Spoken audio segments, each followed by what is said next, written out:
I think the current educational system, it functions, and it functions reasonably well as a system apart. The problem that we have is the fact that the society, that the future, if you will, is moving in a completely different direction. It's moving away from where education is now.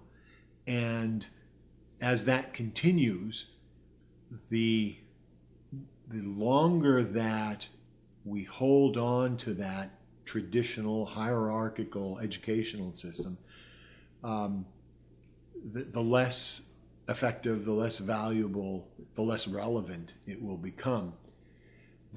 The real educational research, the real interesting developments in education now are taking place online, and not necessarily by individuals who see themselves as educators. Let's back up a second and look at both hierarchies and technology.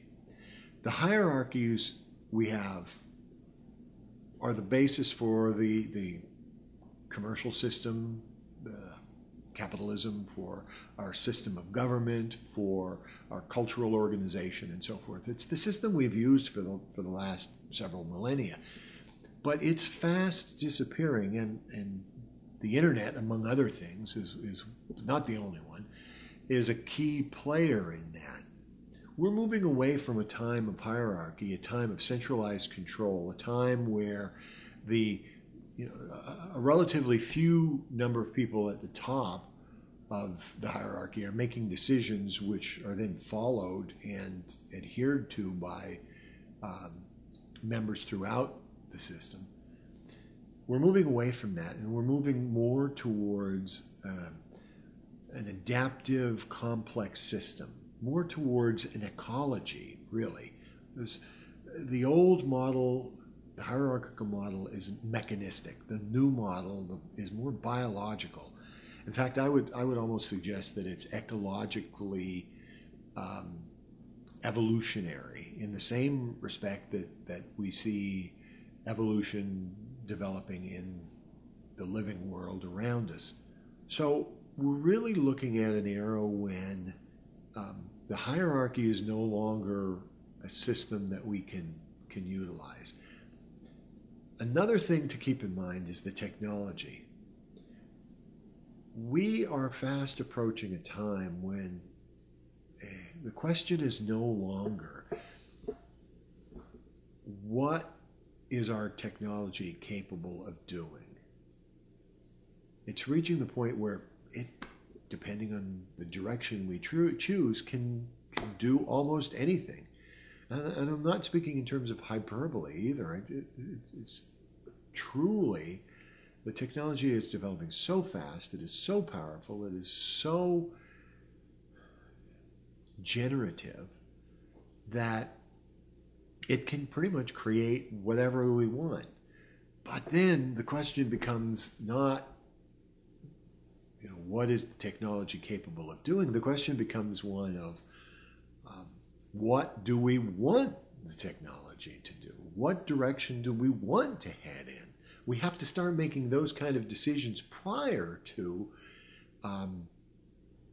the use of the technology or the development of the technology.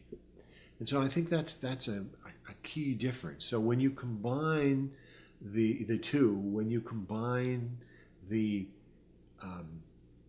movement away from hierarchy towards a complex system of agents that are choosing and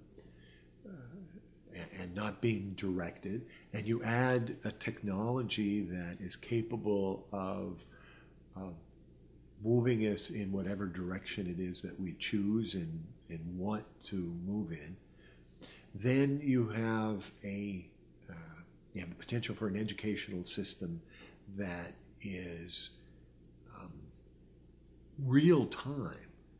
I mean, education at the speed of life is what we're talking about. What I'm doing here right now is just one example, and it's being replicated by I wouldn't even say thousands or even tens of thousands, but literally by millions of individuals throughout the World Wide Web, throughout the world. And that process of, that kind of simultaneous process of divergence and convergence, that simultaneous process of the forces that are bringing us together and the forces that are pulling us apart, comes into kind of a balance. And that's, again, going back to the evolutionary ecological system, that's really the idea, is this sense of balance. And so I think where education is headed is education is rapidly leaving the classrooms and moving into an online environment. But even beyond online environment, that's just one aspect of it. What's happening is as the education system comes out of the confines of its four walls, as the digital domain allows it to be spread throughout the world, allows us to communicate with one another, whether it's a person in Australia, one in Finland, one in China, one in Canada. It doesn't matter. Your community of learners can be from anywhere. They can be interested in anything. We seek one another out. It's no longer the matter of convergence, no longer where students from a wide range of locations come to a single location, being the classroom, but rather you have a system now where the diversity that we find in the individuals themselves can be reflected in the classroom itself. The classrooms can become divergent. We can have classrooms where lasting, I had a friend who was telling me about videos that can now be downloaded onto your mobile phones that are only 12 seconds long. In a sense, we can now start thinking in terms of a classroom in a class or a course of study that lasts 12 seconds. Or it can be, conversely, it can be something that takes place over months, years, decades, perhaps even lifetimes. We're just beginning to explore this new educational universe.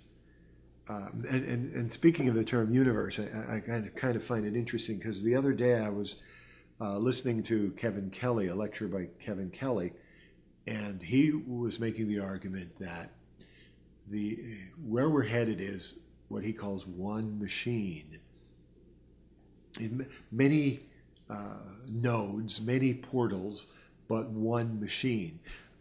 For example, here on my BlackBerry, he would argue that this is one access point, but where that goes to that one machine. I'm in agreement with him, but I think that perhaps a better analogy or metaphor, perhaps a better metaphor for where we are headed is one school. We're talking about one school, and again, which brings me back to the idea of the university, of a place where all of the parts and processes of human learning can be found in a single location. I think really that's part of how we have to begin thinking in terms of what education is and where it's headed.